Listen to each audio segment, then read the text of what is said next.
If there's one thing I've learned in this job, it's that the most important question you can ever ask is why. Once you know the motive, everything else falls into place. If someone is motivated enough to do something, then the when, where, and how will always follow on their own. So you have to ask yourself, why? Why am I doing this? Why am I doing this way? Why am I making a fictional universe? That's one question. But that one is too simple. I'm doing it because I enjoy telling stories. Why do I enjoy telling stories? Well, long philosophical answers won't do much to help you on that one. You're asking the wrong question. Focus. Keep your eyes on the prize. Keep your head in the game. Ask the right question. Why a role-playing game? Why is that where I want to start this quest? Well, one thing that a fictional universe needs is its own rules, its own reality, its own laws of nature. How does the fictional universe work? What can be done? How can it be done? What do you need? What are your limits? A role-playing game has rules. A role-playing game sets limits. A role-playing game describes a reality through words and numbers. This is just one of the reasons why a role-playing game is a good place to start when building a fictional universe. So, what kind of rules are we dealing with here? What will be the reality of our fictional universe? Well, I've always been a big proponent of the KISS philosophy. KISS. Keep it simple, stupid. This should be simple. This is not about complexity. This is not about showing off fancy math. This is about enjoyment. This is about entertainment. The Academy is a silly place. This fictional universe is one of silly stories. It's one of simple, plain entertainment. Things are fun. Too much complexity can ruin that. Sure, detail can make things cool, but we'll start off with the core of the matter, and the core of the matter is simple fun. I'm not going to explain to you everything about what a role-playing game is. If you know, you know. If you don't, look it up. It's not very complex. To sum a lot of it up, you play pretend, you add rules, you have fun with friends. One of the core rules to any role-playing game is the dice check. Here, simplicity is key. This is where a lot of the complexity enters a lot of other games, and it becomes some kind of math marathon to do anything. We'll stay away from that. You want your fictional character to do something in the fictional universe? Roll a die. Whoever is running the game rolls a die too. If you roll the highest, you succeed in doing whatever you tried. If you roll the lowest, you don't.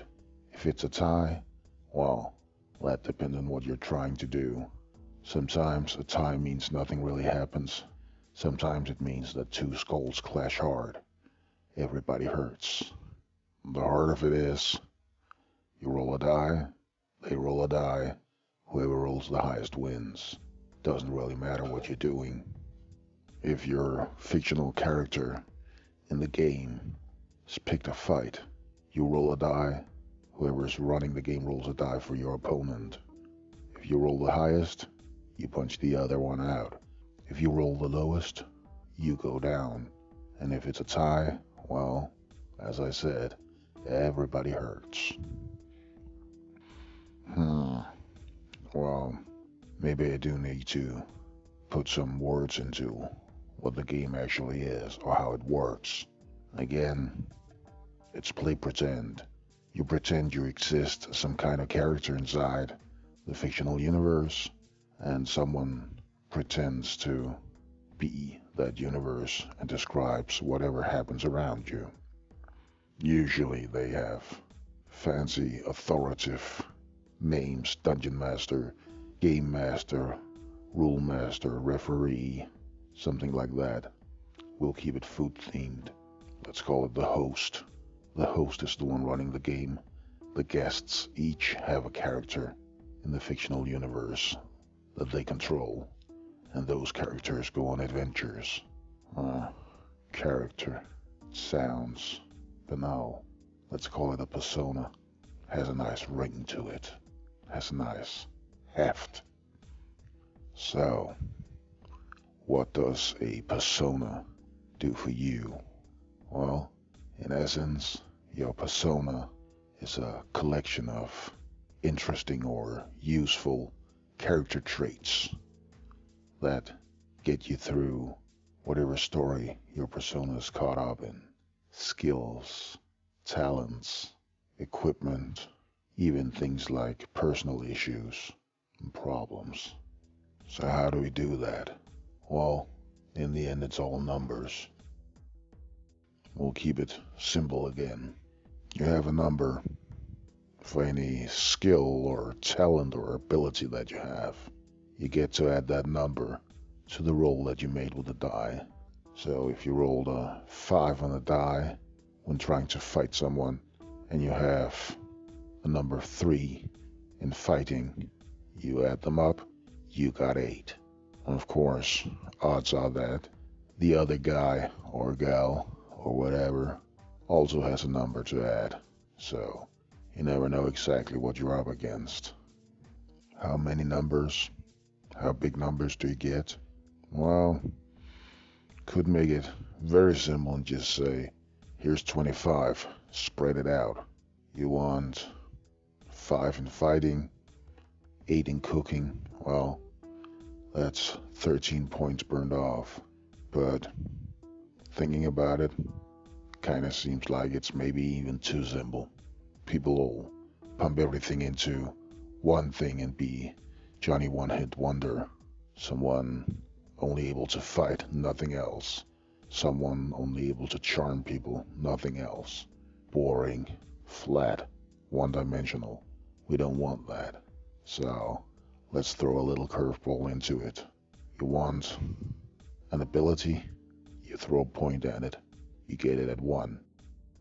You want that number to be 2, that costs 2 more. You want it to be 3, that costs you 3 more. Every time you increase by 1, it's a little more expensive. So, maybe spread it out a bit. Be a little creative.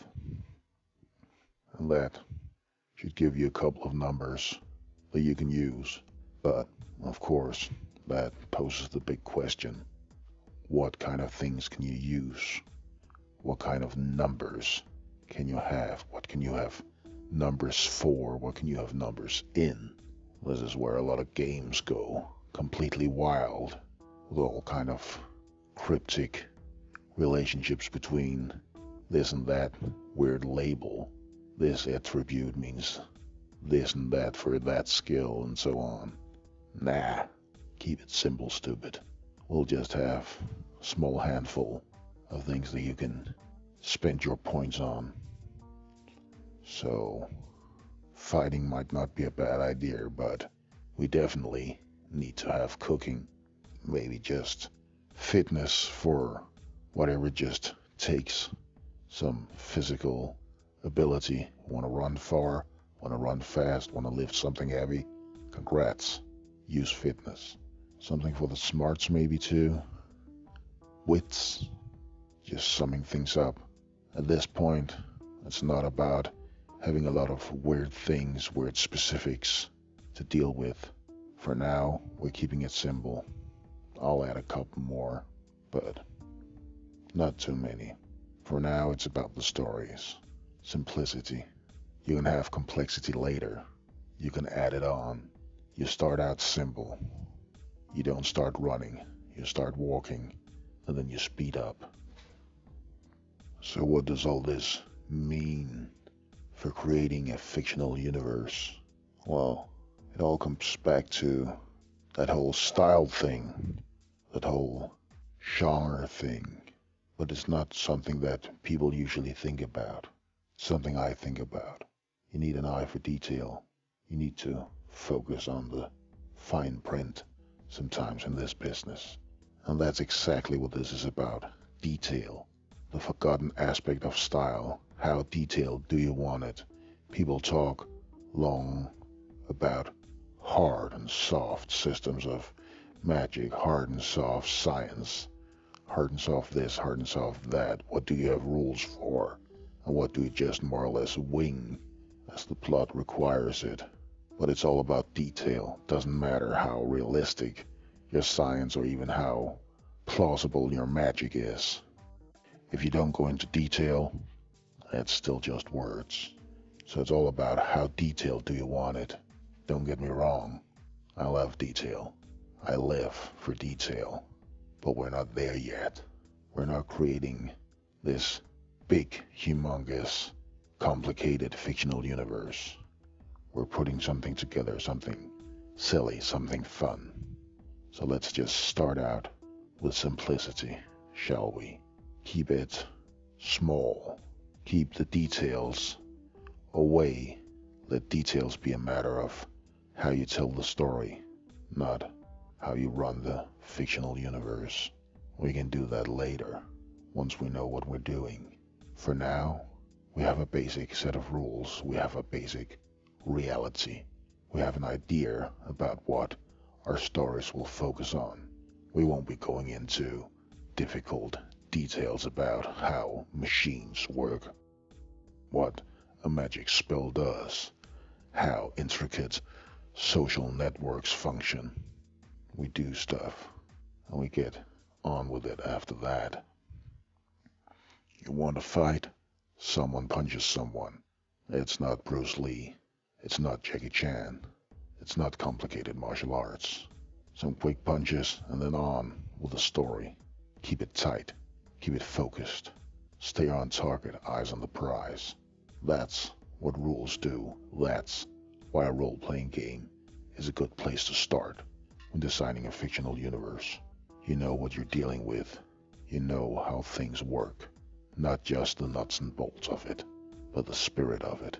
This is our spirit. This is our reality.